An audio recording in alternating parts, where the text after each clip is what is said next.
राम राम सीतापते दर्शय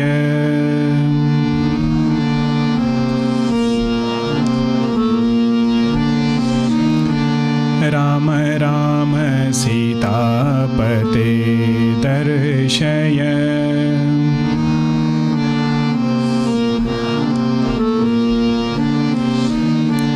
तव रूप मनोहर सुंदर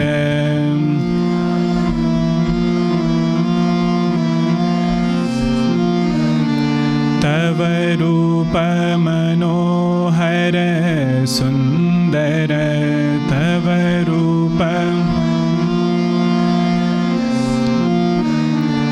राम राम सीतापते दर्शय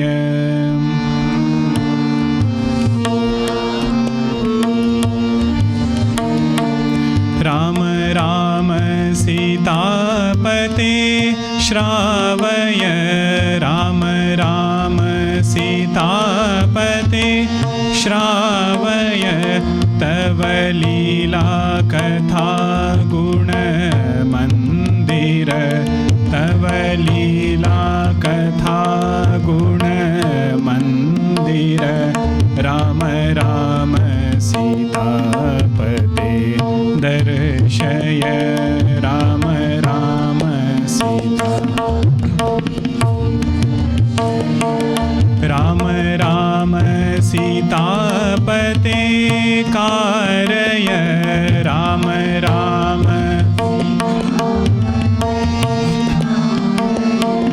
राम राम सीतापते कारय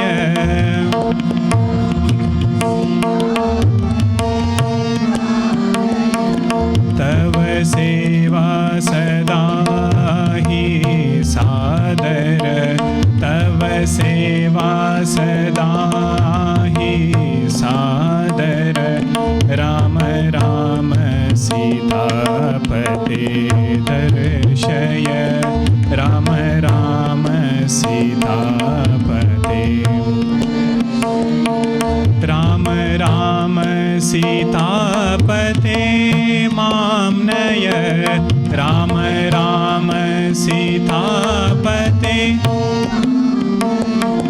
राम राम सीतापते मां नय राम राम सीतापते मां नय तव साकेत धाम सत्वर तव साकेत धाम सत्वर राम राम सीतापते दर्शय राम राम सीतापते दर्शय तव रूप मनोहर सुंदर तव रूप मनोहर सुंदर राम राम सीतापते दर्शय राम राम सीतापते दर्शय जय जय राम कृष्ण हरि जय जय राम कृष्ण हरि जय जय राम कृष्ण हरि जय जय राम कृष्ण हरि जय जय राम कृष्ण हरि जय जय राम कृष्ण हरि जय जय राम कृष्ण हरि जय जय राम कृष्ण हरि जय जय राम कृष्ण हरि जय जय राम कृष्ण हरि सियावर रामचंद्र की जय सद्गुरुनाथ महाराज की जय।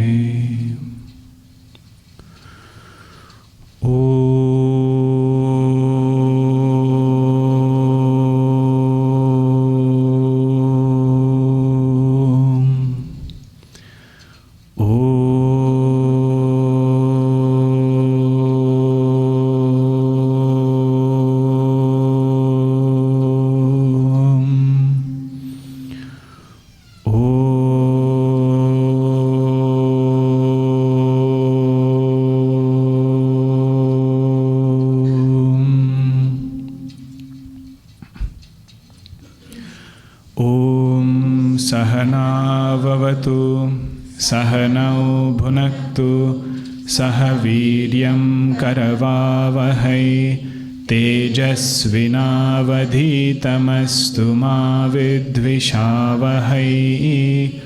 Om Shanti Shanti Shanti. Samasta Jana Kalyane Niratam Karunamayam Namami Chinmayam Devam Satgurum Brahmavidvaram Satgurum Brahmavidvaram. 14th, 15th and 16th. Prashantatma vigatabhihi brahmachari vrate sthitah manas sanyamya macchittah yukta asita matparah yunjannevam sadatmanam yogi niyatamanasah Shantim nirvana paramam matsamsthamadhigacchati natyashnatastu yogosti nachaikantamanashnatah nachati swapnashilasya jagrato naiva charjuna. In the last session we had seen Bhagwan was describing the precise steps at the seat of meditation, what one should do. The prerequisite for meditation is Prashanta Manas. Generally we think meditation gives Prashanta Manas. But here Bhagwan is telling us,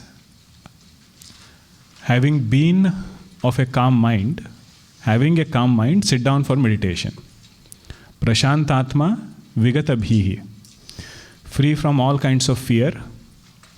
We saw what these fears could be. Am I making progress? Am I headed in the right direction? Am I doing the right thing?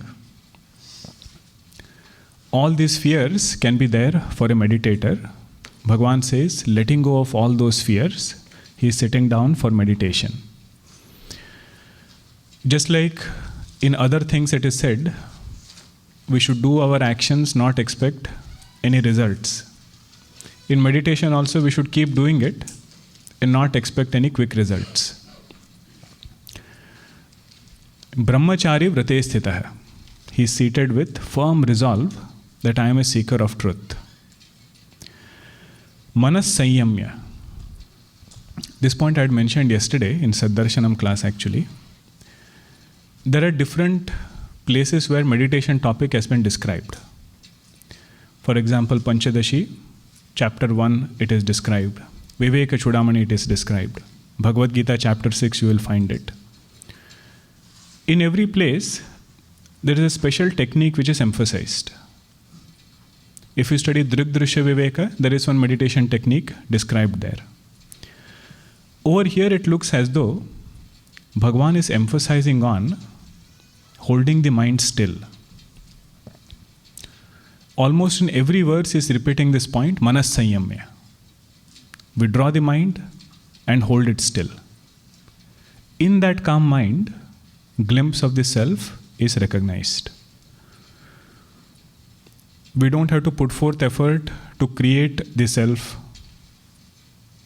We don't have to put forth effort to make the self more purified. The only effort we need to put is withdraw the mind from the world and turn it towards the self. Bhagwan Raman Maharshi says, this would be our biggest self-effort. We might think it's a small thing. He says, try to withdraw the mind and hold it still without allowing any other thought to interfere. That is where our sadhana chatushtaya, vairagya, spiritual stamina, everything will get tested just with this one practice. If we miss this point, we might meditate for long durations, we might meditate regularly, but we ourselves will feel my meditation is not effective. Unless the mind calms down, rather unless I train my mind to calm down, we will not feel we are making progress in meditation. So Bhagwan's emphasis here is on manas sanyamya. In fact, even if we do only manas sanyamya, just quieten this mind down, and we didn't think much about any other things, still we feel we had a good meditation. That much is the importance of this one quality of controlling, withdrawing the mind. Short duration, that is what we have to practice. Yukta asita matparaha. This person considers Brahman as supreme, and his joy also comes from Brahman. This point we had seen earlier. Somebody can consider something as supreme, but his joy comes from something else.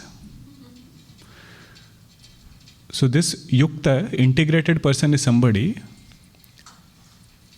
whose revered thing and source of ramanam, source of delight, both are the same. That is this truth. Then Bhagwan said, Yunjannevam sadatmanam. This meditation practice, one has to do it for a long time so that samskaras get formed. Whenever we keep repeating 6th chapter of Bhagavad Gita, if we are faltering in our meditation practice, just chanting this chapter will help us get back. Because Bhagavan will remind us, are you doing it regularly?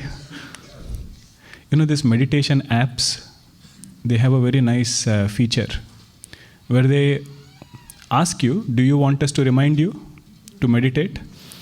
If you say yes, then they will send a notification. You asked us to remind you that you have to meditate. If you did not, then please do it. And somebody should be there on our head who can keep pushing us. Don't drop this, do it regularly. Yunjannevam sadatmanam yogi niyatamanasah. Previous verse he was manas sanyamya, now he has become niyatamanasah. Means introvertedness of the mind has become his nature. There was a time when he was pulling the mind inside. But now that mind effortlessly comes inside, that is niyatamanasah. Great accomplishment, if that can happen. Shantim nirvana paramam mat samstham adhigacchati. When he does this meditation practice, what did he get? He got supreme most peace, that peace which will take him to moksha. Shantim nirvana paramam. It will take him to nirvana. That kind of peace he got. Where did he get it from? From meditation, right? Yes or no? He got it from Atma. From meditation made it available to him, but peace did not come from the act of meditation. This point we had seen, right? If you are getting butter, churning rod made that butter available.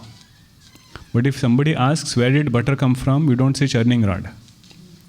Butter came from milk because that is where it is there. In the same way, Sukham or Shanti cannot come from Kriya. It cannot come from an action. Because it is the nature of Atma. It is not the nature of action. Peace is the nature of Atma. That's why Bhagavan says, Shantim nirvana paramam mat samstham adhigacchati. It comes from this Atma Tattva. Another meaning of mat samstham was, peace comes through God's grace. Kariya koti jatana upai. Do whatever you want. The final key to bless us with peace is in God's hand.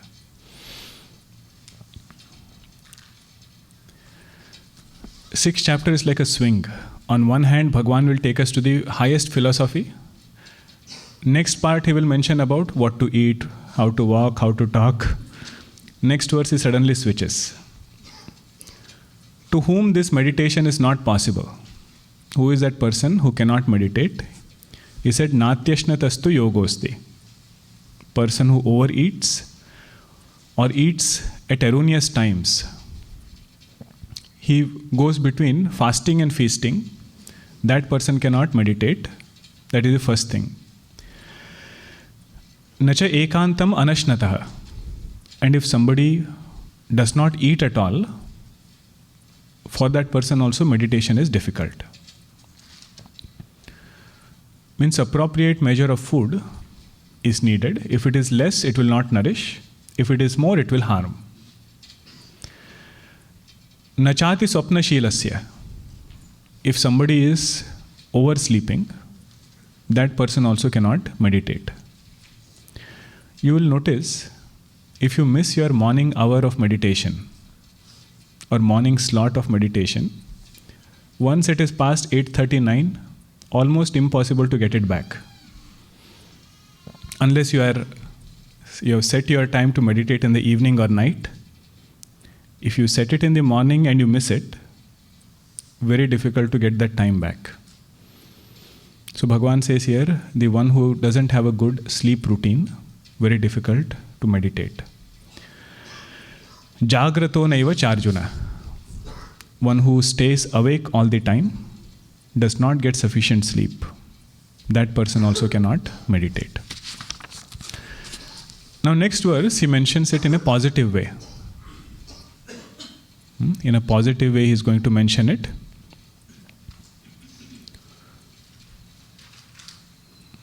Is okay?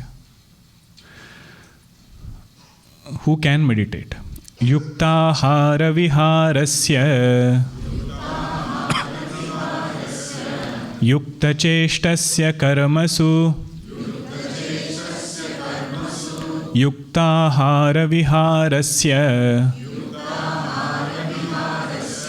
yuktacheshtasya karmasu yuktasvapnavabodhasya yogo bhavati dukkhaha. Together. Yuktahara viharasya yuktacheshtasya karmasu bodhasya yogo bhavati dukkhaha. 4 things are mentioned. If we moderate these 4 things, meditation becomes easier. Moderate to meditate. First one is yukta ahara. One who has moderation in eating. Now, what is moderation in eating? Everybody will say we have our own definitions. So different commentators, they help us understand this. Shankaracharya says, he quotes some verse, and he says, half of the stomach should be filled with food. 1/4 should be filled with water, and 1/4 should be left for air circulation. If this balance we have, he says that is called as yukta ahara. Now this also, how will I know what is half and what is 1/4? Guruji gave a nice definition. He said, whenever you feel like eating one more bite, get up at that time. Or stop at that time whenever we feel like eating little more. Yukta ahara. Food should be moderate. We should listen to our body and the activity that this body does. Person who has lot of physical activity, the diet that person needs, and a person with sedentary lifestyle, both will be different. This is listen to your body. Some people also follow food journal. Just like you have sleep journal, daily journaling, they have something called as food journaling, where you just write what you had the previous day and how your mind felt the next day. Even if you don't write it, but we can always connect it. Whenever we were not yukta ahara, how did we feel? And when we were yukta ahara, how did we feel? So he says that is the first thing needed for meditation, moderation in food. Another thing over here is when we say ahara, ahara refers to what is coming inside through all sense organs. Food is just one part of it, 1/5 of it. If you take, there are 5 organs of perception, mouth is just one. There is also ahara coming through eyes, ears. If I want to meditate, then I have to moderate my ahara coming from all sense organs. The main meaning here is food. But we should also expand it to other inputs. Because sometimes what happens is, we might focus very much on food. But if you are not alert about what I'm listening, what I'm seeing, we will feel I'm eating the best food, still my mind is agitated. Because other ahara going inside is agitating it. So this will include all the social media, news. It is also ahara, how it is going inside and what it is doing. Second one is vihara. Vihara literally means walking, but vihara also means exercise. He says one should be moderate in having some physical activity in the day. Actually, this particular verse, you can give it a lot of titles. People say work-life balance, holistic living. All of them Bhagavan captures here. Out of these 4 things, if I am doing only one, or if I am missing out on one, Bhagavan says you are missing out on something important. So what is moderation in walking? How much should I walk? What is the upper limit? I was surprised to read Madhusudana Saraswati ji. He writes, one should not walk more than 1 yojana per day. 1 yojana means 9 miles. We won't walk 9 miles, but he says if somebody is into that walking interest, they really love to walk. Don't exert yourself in such a way that we cannot meditate. The reason for which we are walking, we cannot do that, which is meditation. So he says 9 miles, that is the upper limit. We are safe. We do hardly 3-4 miles. And when it comes to exercise, it is that we don't have to do some hatha yoga.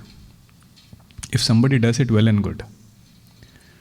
What we need is, body should be flexible. No part of the body should remind us that it is there. As long as that happens, we can happily meditate. Unless we get a slight backache, do we remember that back is there, spine is there? It is as though not there.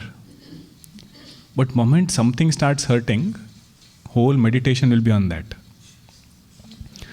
So for a meditator, he is not interested in doing some kind of special asanas, very complicated asanas. He says simple Surya Namaskar is good for me. 12 Surya Namaskar per day. 12 sets, left and right. 12 sets. If not 12, 6 sets. 6 sets. So 6 on the left, 6 on the right. The beauty is, all these exercises, they are our wealth. Our rishis have discovered them. In a very short time, whole body will get exercised. What a person might need to do for 1 hour, whole body exercise, that he can get it done within 15 minutes. That is the beauty of Surya Namaskar. Whole body exercise. Something he does so that his body is flexible. So that is moderation in vihara. Moderation in vihara. Then third yuktata is in actions. Yukta cheshtasya karmasu. In whatever actions he does, in that the cheshta that he does. Cheshta means the effort that he puts. In those efforts he is moderate. doesn't go over and beyond while doing actions such that he is unable to meditate. And here, Madhusudana Saraswati ji, he clarifies, the thing which tires us down in action, he says that is our speech. So whatever moderation is spoken about here in action, he says that is moderation in speech. In fact, the greatest obstacle which will come for meditation is erroneous speech. So yukta cheshtasya karmasu, he says in his vyavahara, he is very mindful what I should say, what I should not say.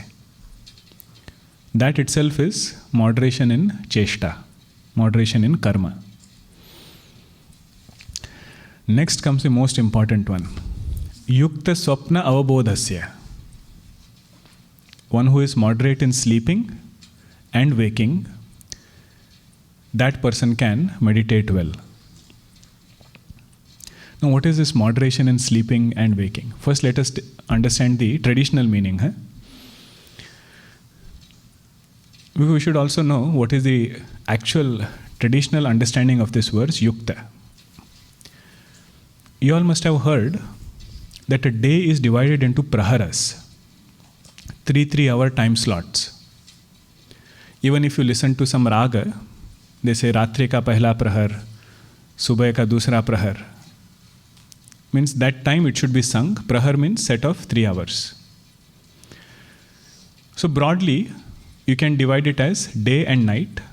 Night will go from 6 p.m. all the way until 6 a.m. And that night is divided into 3-3-hour time slot. So 6 through 9, 9 through 12, then to 3, then 3 to 6. 3-3-hour time slots. One who is yukta swapnava bodhasya, that person stays awake in the first and the last slot of 3 hours. 6 to 9 he is awake, and 3 to 6 he is awake. 9 through 12 and 12 to 3. That is his sleeping hour. 6 hours sleep he gets. And that's why I said traditional meaning. We might not be able to follow it to the dot, but we should know what it means. So out of these praharas, the prahara of Brahma Muhurta, which is from 3 to 6, it says in that time he is awake. And the first prahara, 6 to 9 p.m. It says he has done all his, if you see traditional homes, evening time the prayer should be during that time, 6 to 9. Lighting the lamp, chanting some prayers, keeping mind in sattva. Again here, it is said we should listen to our body and lifestyle. Now the moment you read this, somebody might say, I have a call at 5 a.m. Where will I go to stay awake at 3 o'clock and then meditate until 5 o'clock? All of that is not possible. So we have to look at what our lifestyle is. Appropriate number of hours of sleep such that we can meditate effectively. That is the meaning of yukta swapna avabodha, who has balanced sleep and balanced waking hours. For children, we are so strict, right, about bedtime. Meditator is also strict about his bedtime. If you want to wake up early, the thing which will play the main role is what time you go to sleep. In that there is a nice rule. It's called 3210 rule. Have you heard about it? Some of you have. 3210. 3 hours before sleeping, no active work. Something which engages the mind, that this person doesn't do 3 hours before sleeping. 2 hours before sleeping, actually 3 hours before sleeping is no food. no food, because you need 3 hours.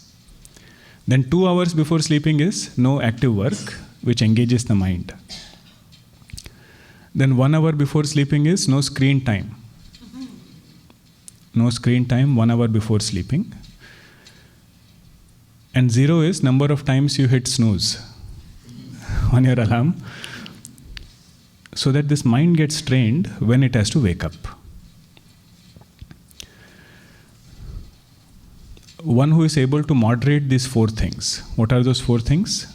Eating, exercise, actions, and his sleep routine.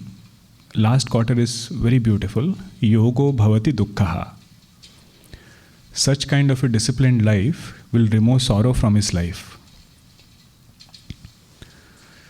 Whether he studies Vedanta or he has not studied Vedanta, just getting a good routine, Bhagavan says, it will bring us lot of joy. Yogaha bhavati dukkhaha. What is yoga here? Just this kind of routine. Being moderate in these 4 things is called as yoga. Now Bhagavan again goes back to the practice of meditation, where he is telling what happens at the seat of meditation. How does this meditator look upon the truth? Yada viniyatam chittam atmanyevavatisthate nispruhas sarvakamebhyah yukta ityuchyate tada. Yada viniyatam chittam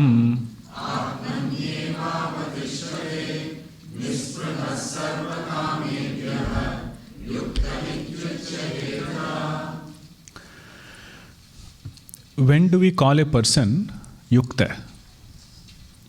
When do we call a person well integrated with the truth? At the seat of meditation. Yada viniyatam chittam. You see, again Bhagavan has brought that point. When his mind is withdrawn. He's giving so much importance to this withdrawal of mind. He says, don't just meditate casually. Pull this mind back, withdraw it from sense objects. When mind is withdrawn from sense objects, that time he is called as yukta. First definition. Or first thing which is needed to be called as yukta is, his mind is withdrawn from sense objects. Then you withdraw it, but you have to place it somewhere also. Where is he placing it? Atmani eva avatisthate. He is placing that mind in Atma. Now what does it mean to place mind in Atma? Okay, I'll ask one question. When we say, withdraw the mind from the world and turn the mind towards Atma, is there any time when mind is separate from Atma? Is there a time when mind is separated from Atma that you have to unite with Atma? We say it differently sometimes when we say mind has to join with Atma. Mind has to connect with Atma. Is there a time when mind got separated from Atma? There was never a time. Because Atma is that substratum in which mind appears. So what are we connecting what with? So here Bhagavan says, although Atma is the substratum of mind, but mind is thinking about something other than Atma. It is thinking about Anatma. So shifting mind to Atma or uniting with Atma, what it means is think about Atma Lakshana. Think about nature of Atma, that it is Asanga. It is Nirvikara. All these Sanskrit words you are familiar with, right? Asanga means what? Unattached. Doesn't get affected by thoughts. Nirvikara means no modification. Nirakara means formless. Nirvikara means no modifications. That which is the absolute seer will never become seen. Thinking about Atma in this way, that itself is connecting with Atma. It is not that mind is somewhere, Atma is somewhere. I have to pull it from world and connect it with Atma. So this Bhagavan is repeating here, Atmani eva avatisthate. Means other than Atma Vichara, no other thought is interfering. Remember that definition that Gurudev had given of meditation in the first class? Meditation is contemplation upon the divine,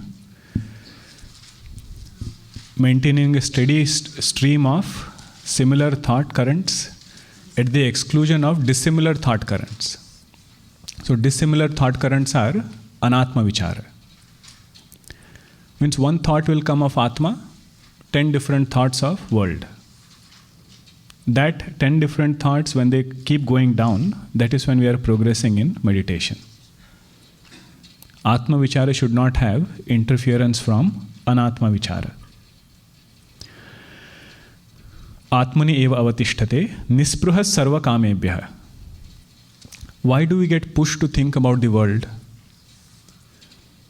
Because there is some kind of spruha. Spruha means deep-rooted desire. Not of anything and everything, of those things which we have experienced. Whatever things we experience, they leave an impression. And this desire to experience it again, that is called as spruha. So at the seat of meditation, what will agitate his mind is these spruhas. So through vichara, through his bhakti, through whatever means, he has become nispruha, sarva kamebhyah. Become mature from all these desires, not going after any of them. That person is called as yukta. Nispruha sarva kamebhyah yukta iti uchyate tada. Yukta, if you want an English word, self-absorbed. One whose mind is absorbed in the self, that person is called as yukta. Small desire is sufficient to push him out. That's why it is said, nispruha sarva kamebhyah. Now Bhagavan gives a beautiful metaphor to illustrate how does this yogi look at the seat of meditation. Yatha deepo nivatastha. Yatha deepo nivatastha. Nengate sopama smruta. Nengate sopama smruta. Yogino yata chittasya. Yogino yata chittasya. Yunjato yogamatmanah. Yunjato yogamatmanah. Yatha deepo nivatastha. Nengate sopama smruta. Yogino yata chittasya. Yunjato yogamatmanah. Bhagavan gives example of a lamp. The flame of a lamp kept in a windless spot. How steady that flame is, like that this person's mind is steady in Atma. You see, Bhagavan could have given any example. He could have given example of a stone also, because stone also is steady. But he gives example of flame. Means that which has the potential to get disturbed, but it is not disturbed.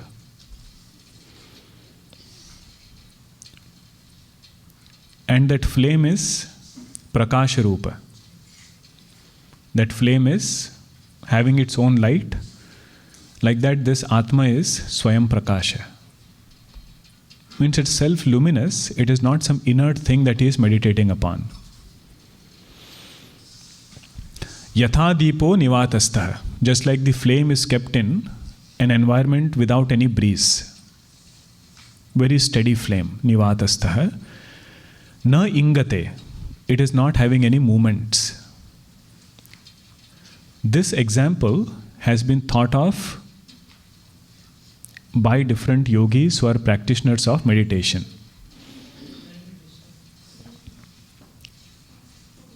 Nengate sopama smruta.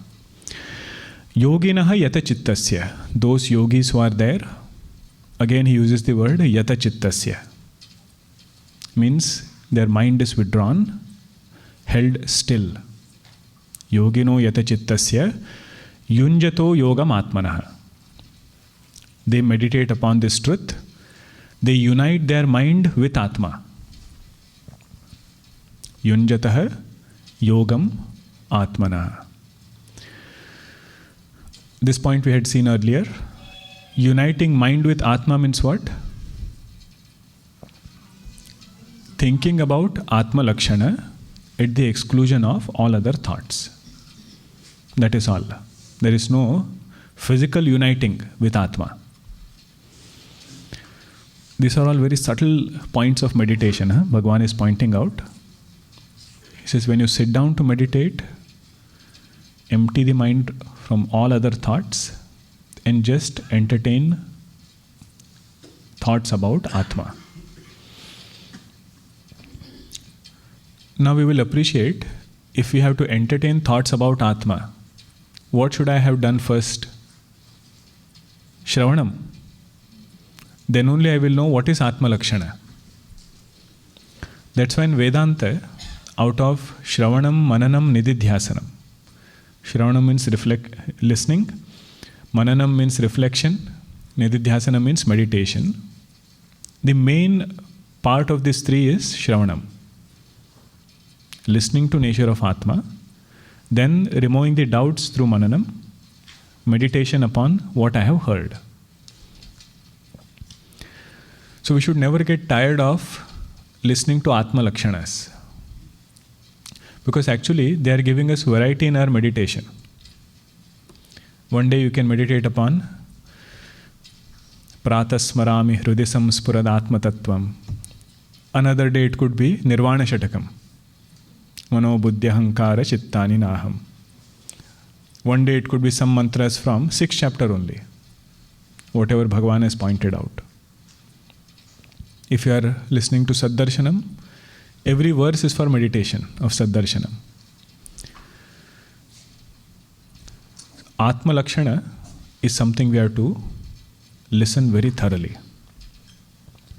Then when we sit down to meditate, we can bring them back and meditate upon Atma Lakshana. Now Bhagavan, he makes sure whether we are awake in 6th chapter or we little bit are dozing off.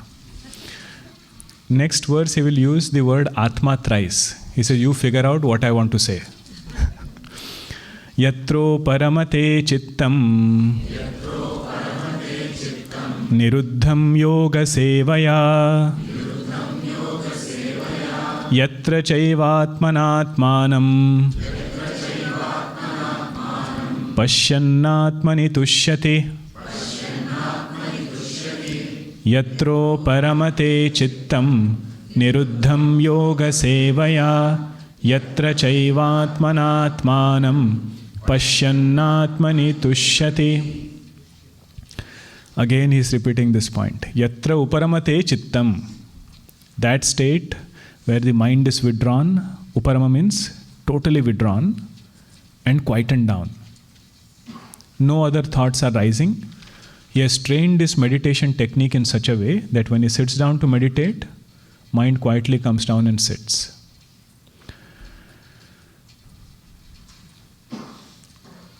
Those of you who have dogs at home, there are some instructions you give it, right? If you say that line, whatever it is doing, it will come down and sit. It is like that he has trained his mind. One Mahatma Ji, he gives example of lion in a cage. If you want to train that lion, in the beginning they'll have so many things to do to keep it in the cage and close the door. But once that lion is trained, even if you keep the door open, it will not go out. He says our mind is like that lion. Wants to run out, time and again he has trained it to come back, sit quietly. And once it is trained in that way, he can see this result of yatro paramate chittam. Again he emphasizes niruddham. Niruddham means other than brahmakara vritti, other than thoughts of Atma, all other thoughts are withdrawn. How did he do this? Yoga sevaya. He did seva of yoga. Seva of yoga means he practiced meditation regularly. Sevanam also means to take. Medicine, if you give, you say, is dawai ki sevan kijiye. Means take this medicine. Like that he has done sevanam of meditation. Every day sincerely he has practiced. Result he is getting is this now. Niruddham yoga sevaya. Next line is interesting. Yatra cha eva atmana atmanam pashyan atmani tushyati. 3 times he has used the word Atma. Atmana atmanam pashyan. Atmani tushyati. Now what are these 3 Atmas? First Atma, which is Atmana, is referring to Brahmakara vritti. Thought. That thought which occurs in the mind, that Brahmakara vritti is the first Atmana. Then Atmanam Pashyan, Atmana Atmanam Pashyan. Second Atma is referring to the self. Second Atma is referring to the self. Through Brahmakara vritti, he is recognizing the presence of the self.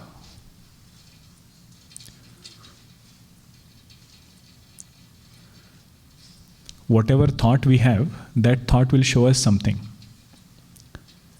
If you look at this mic, we will develop a thought of this mic. That thought alone will show us this mic. If you think about something else right now, that thought will show us whatever we are thinking of. In the same way, if this person has thought of Brahma, which is called as Brahma Akara Vritti. Akara means form. Thought of the form of Brahman, that thought will show him what? Brahman. So second Atma refers to Brahma. Where is this transaction going on of seeing Atma, this Brahmakara vritti happening, showing him this self? Look at the verse. Atmani. It is happening in Atma only. Because Atma is the substratum of everything. So even this transaction of meditation is happening in Atma.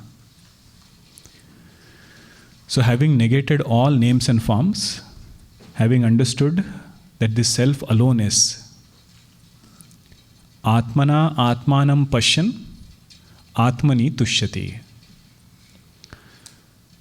Having understood that this whole drama of even meditation is happening in the same self, which is non-dual.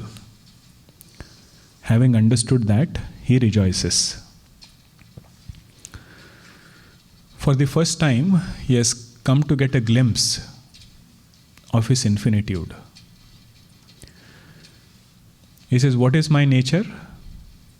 He says, I am not this body, not this mind, I am that infinite bliss. Brahmakara vritti has done this to him. Brahmakara vritti has shown him that you are not this jiva, you are Shiva. You are not this finite being, you are that infinite reality. This understanding came to him through Brahmakara Vritti.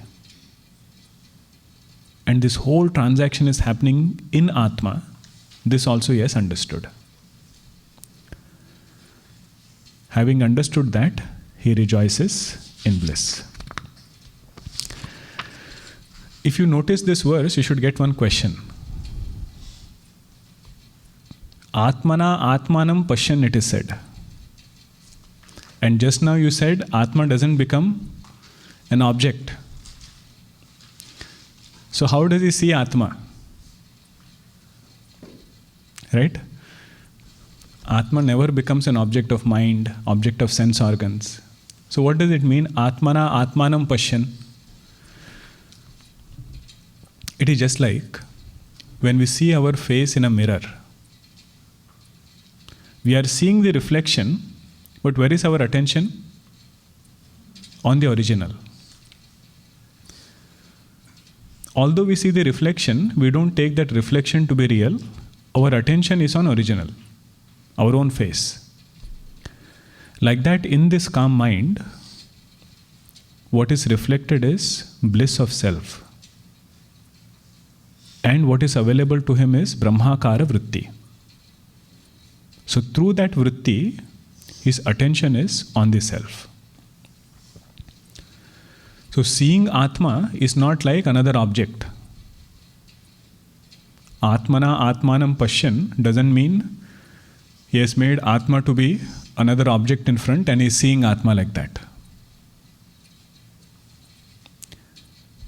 Atmanam Pashyan means he is recognizing the presence of self in that calm mind.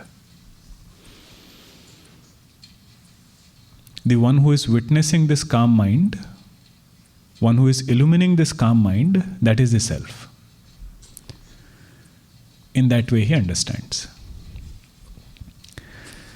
Bhagavan in 6th chapter uses very, very practical language. What happens to the one who meditates in this way? Bhagavan doesn't say he becomes Brahman. Bhagavan says he experiences Sukham. Sukham we are familiar with.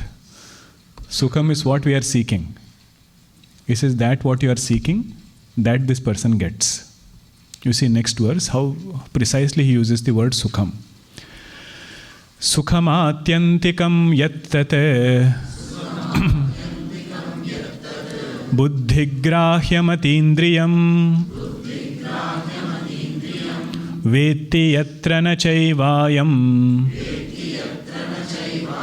stitaschalati tatvatah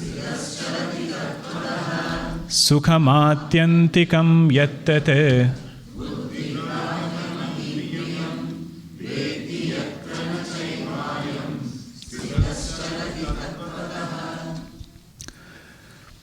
What he gets at this seat of meditation is Atyantika Sukham, the supreme most form of joy, supreme most form of bliss. That bliss, when all conditionings are negated, mind has become quiet, Brahmajnanam is shining very brilliantly in that intellect. He gets a glimpse of that bliss. Sukham atyantikam yattate. Next quarter is very important quarter. What is the nature of that bliss? Bhagavan says, Buddhi Grahyam. Buddhi Grahyam means it is very well noticed, very well experienced. Unlike what? Unlike Sushupti Ananda, the bliss in deep sleep. Bliss in deep sleep, all of us go through. But while we are going through, it is not Buddhi Grahyam. We don't even know that we are in deep sleep. After getting up, we say, I slept very well. He says, unlike this recollection of bliss, the bliss in meditation is instantaneous and immediate and very well noticed by the intellect. Buddhi Grahyam. At the same time, it is Atindriyam. Atindriyam means this joy is not coming because of contact of sense object and sense organ. Atindriyam means it is not Vishayananda. It is not joy from sense objects. This is a very distinct, unique joy. Buddhigrahyam atindriyam. Vetti. So it's one sentence until this point. Sukhamatyantikam yattate buddhigrahyam atindriyam vetti. Means he understands or knows this kind of a bliss. Yatrana chaiva ayam stitas chalati tatvatah. This Vidwan, this meditator, who is seated in this kind of meditation, whose mind has been absorbed in this self, he never falls down from that state anymore.